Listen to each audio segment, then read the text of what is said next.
Assalamualaikum warahmatullahi wabarakatuh. Halo semuanya, kembali lagi dengan saya Aprina Salina dari kelas 2023B. Pada video kali ini saya akan membahas mengenai teori struktural dan bagaimana penerapannya. Teori struktural sendiri merupakan teori yang menekankan kepada unsur intrinsik suatu karya yang merupakan unsur pembangun. Unsur intrinsik sendiri terbagi menjadi dua, ada yang berlaku umum dan ada yang berlaku khusus. Yang berlaku umum itu contohnya seperti tema, amanat, dan gaya bahasa. Sedangkan yang berlaku khusus itu contohnya rima pada puisi dan diksi pada puisi. Nah, bagaimana penerapannya pada prosa fiksi? Simak penjelasan saya selanjutnya. Teori struktural dan analisis penerapan teori struktural pada karya sastra. Analisis penerapan teori struktural pada novel Laut Bercerita karya Laila S. Chudori. Unsur intrinsik prosa fiksi, di sini saya ambil contoh novel, terdiri dari 1. Tema, 2. Tokoh dan penokohan, 3. Alur, 4. Latar, 5. Sudut pandang, 6. Gaya bahasa, dan 7. Amanat. Laut Bercerita merupakan salah satu novel yang ditulis oleh penulis asal Indonesia, yakni Laila S. Chudori. Laut Bercerita menceritakan mengenai perilaku kekejaman dan kebengisan yang dirasakan oleh kelompok aktivis mahasiswa di masa Orde Baru. Dan pada novel ini pun direnungkan kembali tentang hilangnya 13 aktivis yang belum ditemukan titik terangnya sampai saat ini. Saya akan membahas khusus mengenai tema yang ada pada novel Laut Bercerita karya Laila S. Chudori.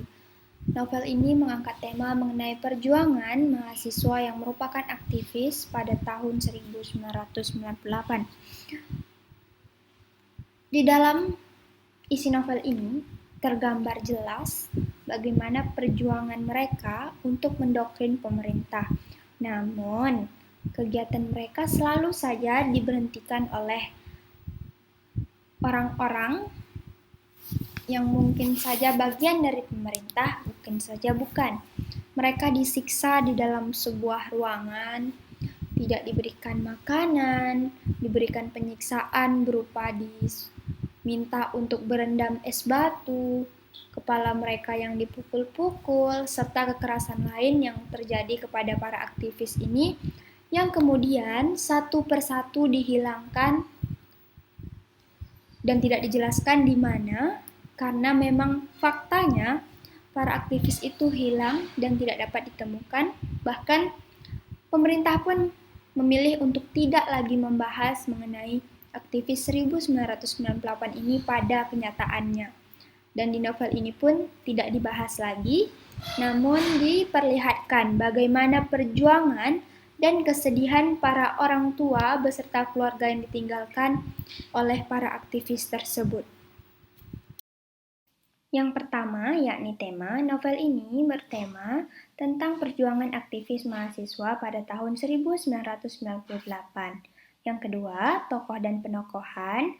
Tokoh yang pertama ialah Biru Laut Wibisono, yang kedua Kinan, yang ketiga Asmara, yang keempat Bapak dan Ibu, dan yang kelima Sunu, Alek, Daniel, Gala, Gusti, Ahmad, Coki, dan Naratama yang merupakan anak-anak yang tergabung dalam organisasi Winatra dan Wirasena.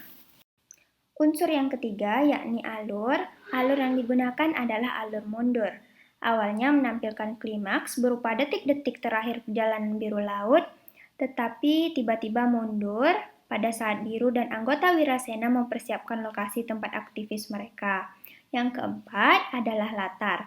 Latar tempatnya yakni Solo, Yogyakarta, Desa Blangon, Jawa Timur, Terminal Bungur Asih, Jakarta, dan New York. Dan yang latar waktunya berlatar waktu pada tahun 1991 sampai 2008. Latar suasana yang tercipta ialah keadaan menegangkan dan juga kesedihan. Nah, yang kelima, sudut pandang. Sudut pandang yang digunakan adalah sudut pandang orang pertama dari dua orang yang berbeda. terkadang dari sisi Laut Wibisono dan terkadang dari sisi Asmara Jati. Yang keenam, gaya bahasa. Gaya bahasa yang digunakan cenderung sangat mudah dimengerti, walaupun memerlukan pemahaman yang tinggi, namun bisa dipahami oleh kalangan remaja dan dewasa. Yang ketujuh, amanat. Amanat yang terkandung dalam novel ini ialah para pejuang rela untuk jatuh lalu bangkit dengan harapan agar kelak di masa depan semuanya tidak lagi sama seperti zamannya mereka. Nah, itu dia pembahasan saya mengenai teori struktural dan penerapannya. Lebih dan kurang saya mohon maaf. Wabillahi taufiq wal hidayah. Wassalamualaikum warahmatullahi wabarakatuh. Sampai jumpa.